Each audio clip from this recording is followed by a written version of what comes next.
Firstly, I would like to thank the chair for the introduction and thank Professor Bin Liang and Professor Xiaolin Yu for their kind invitation.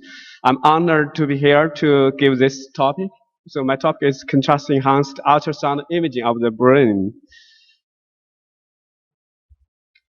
So why choose brain for contrast-enhanced ultrasound research? So because I think my brain study might be the frontier of science. Chinese brain project, the budget is the planned budget is about 54 billion RMB, and as Valeva Bushi said, Valeva Bushi is the greatest scientist and engineer in the United States. He wrote a report to the president on a program for post-war scientific research in 1945. The title of their report is Science, Endless Frontier. So whenever Bush just pushed this the advancement of science of the United States greatly. So can ultrasound find its role in brain research? The answer is yes. As reported in 2020, the Science Journal, there's a paper report that hope grows for targeting the brain with ultrasound. Because ultrasound cannot only be used for imaging, but also can be used for therapy. For the brain therapy, it's a non-invasive technology to do brain stimulation, which is a very hard topic. So I just tried what can ultrasound do. First, we just perform the ultrasound imaging of the brain. I performed the ultrasound imaging by myself and my own brain. We can see it very clearly that here, this is a substantial nigra. And we also do some color imaging of this area. We can see clearly how the detail of this echoes. So this echo is most important place of the brain because not only the substantial nigra, the thalamus, the lenticular nucleus are all here. So this place, including the outer circle of Wells, is also here. So it's very important. We can say this area. This is the substantial nigra. This is the aqueduct, and here is the raphe. All this structure have some impact on the disease, brain disease. So there are several papers have already reported that the ultrasound findings in different brain disease. We can see the echoes of substantial nigra, the lenticular nucleus, the raphe, the third ventricular, and the red nucleus. All this nucleus have some echo difference in different brain disease. So if you have interest, you can read these papers. So not only we can image the brain, but also clinical doctors want to know to evaluate the microcirculation of the brain. While the current imaging technology, such as CT, MRI, functional near infrared imaging, and the photoacoustic, all this technology have their limitations in clinical applications. Because of the patients, you can say that there are mainly iron instruments which affect it's difficult to move this patient to CT or MRI scan. So what can ultrasound do? So first, it's early to 2005 when I was studying in the United States. And my friends, they just performed the CUS of the circle of the verse. We can say the middle, middle artery, the posterior artery. We can see different segments, M1, M2, M3, P1, P2, P3. We can see very detailed because this ultrasound is portable and we can do this scan on the bedside. That's very convenient.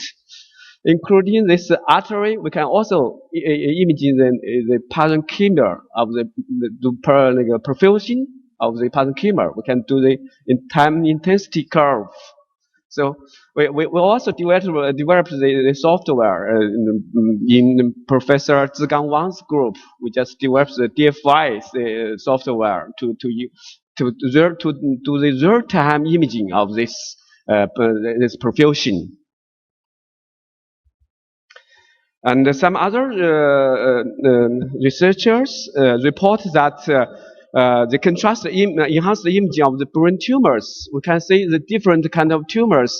They can just differentiate the tumors and tell the age of the tumors, which is very important for the surgery. In our group, we performed some preliminary study to do the contrast enhanced imaging of the brain injury. We can see this is the brain injury patient. We can see there's a hematoma here. There's hematoma, which is a hyperechogenicity. So, and the texture of the brain is chaos. It's not very good.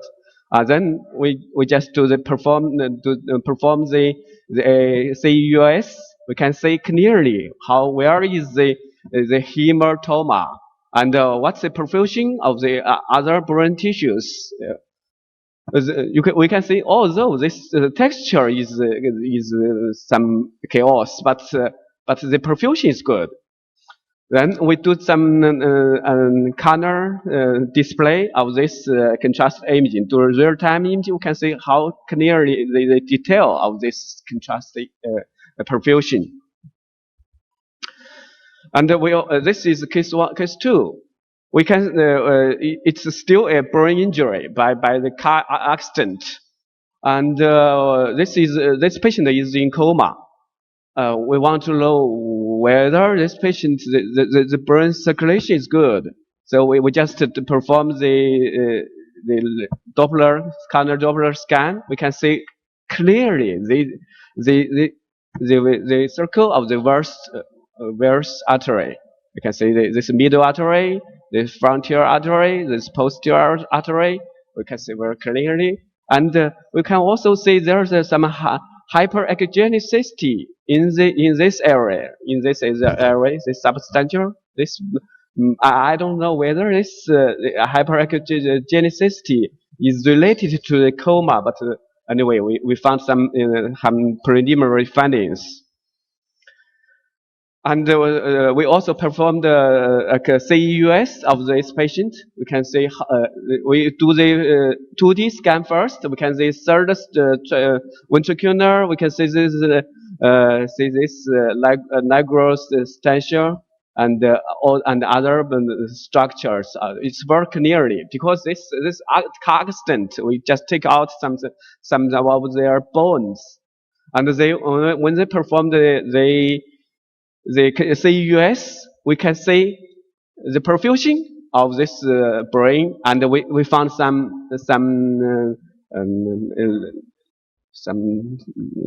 not over good perfusion area here, which might be affected. So we need to tell what's the name of this nucleus, whether this nucleus affects the patient, which result in the coma. We don't know. We need to do more study.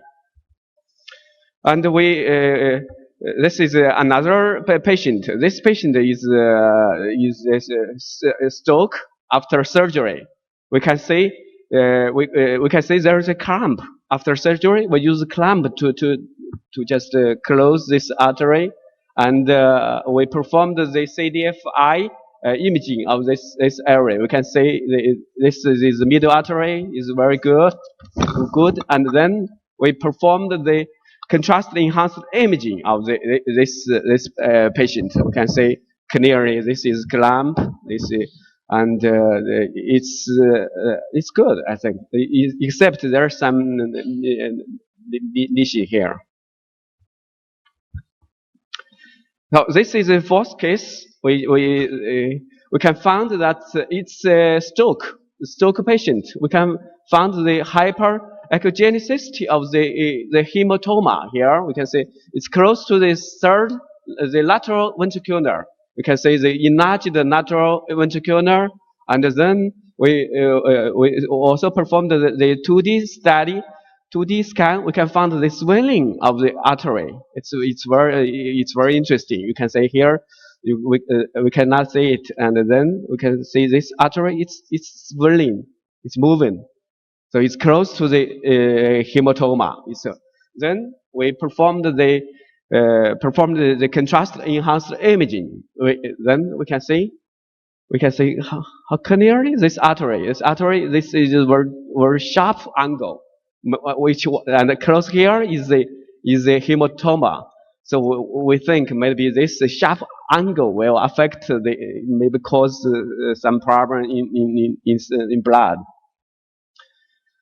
Okay, let's move to another interesting topic, which Professor Bin Liang mentioned yesterday, and they also performed some very good studies. This new technology named ultrasound localization microscopy by Professor Tanter in 2015. Well, I just give it a name, ultrasound super resolution microcirculation imaging, because this technique is focused on the application of imaging the microcirculation, because you got all this microcirculation. So I give the super resolution microcirculation imaging, name the user me, 用我. Okay, you can see this technique has in 2015. It's published in Nature, and then 2007 Science Translational Medicine, 2019 Nature Method, 2021 Nature BME.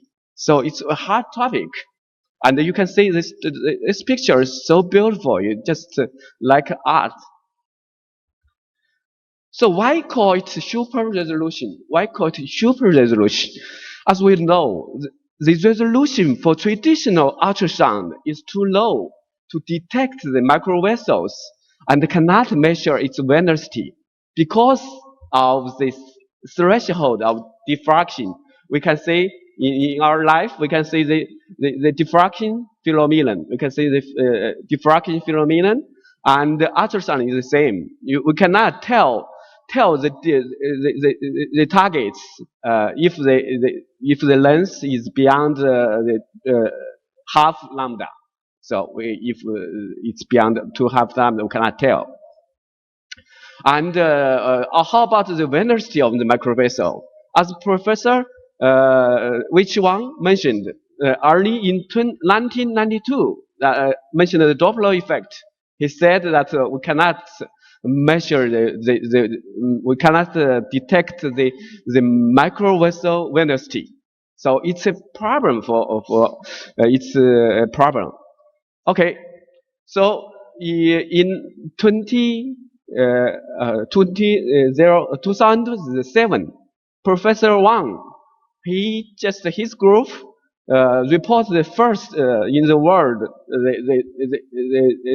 using microbubble localization to measure the velocity. Because our group just focused on the microbubbles, we can see the bubble movement very early, and then we just wrote a software to measure the centroid of the microbubbles, and use the length divided by the time, and then we just calculated the velocity of the microvessels. This is the first English paper is 2009, and we also published several Chinese papers. And this is our findings. We use this equipment. We can just use this the pump to generate the velocity, and we can track the bubbles, And we also performed this study. We can say in vitro study. We can measure the velocity lowest to 4.3 millimeter per second. And we also performed some in vivo study. We can see that there is some in vivo study. We can just see the macroimaging of the in tumor and the ear vein. And the theory, I'm sorry, I have to push. Okay, I'm sorry. The theory is just localization of the microbubbles and draw the path of the microbubbles. That's it. But we use the hand localization. Well, Professor Tanter, they use the AI, they use the artificial intelligence imaging of the bubbles, localizing bubbles, and draw very beautiful images. But the theory is the same. So this is 2021. The Professor Tanter just published a very good papers. You can see each bubbles. You can see the bubbles, the movement of the bubbles, and you can see the turtle of this place. And there's in the brain. This clinical patient. You can see the patient. And but the requirement is super fast ultrasound imaging. You have to do super fast, very fast imaging. You have to do more than 1,000 frames per second. It's not clinical available. We cannot. You know the clinical ultrasound is about 9 to 10 something frames per second. We cannot use this technique in clinical application.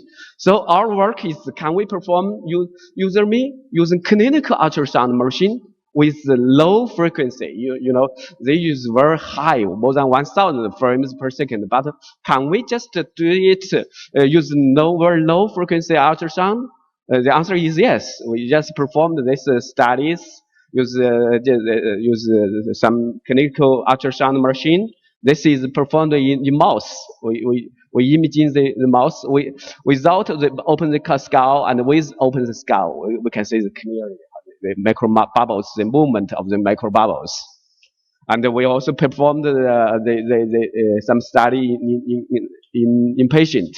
This is in mouse. We can see the vessels of the mouse, and this is a patient. We can see it's very, very beautiful. But the last slide is to mention the challenges for user-me. The challenges, we can say the current frequency is 9 to 40. Our object is to lower to the 6 megahertz, and the depth increase the depth and increase the resolution and increase the speed. That's very important because using the current technology, we can only we can just draw one picture. We use hours. We want to limit this to seconds. So we also just get multi-center clinical trials. We have has already been approved, verified by the government. Okay, thank you very much. This is our team. Thank you.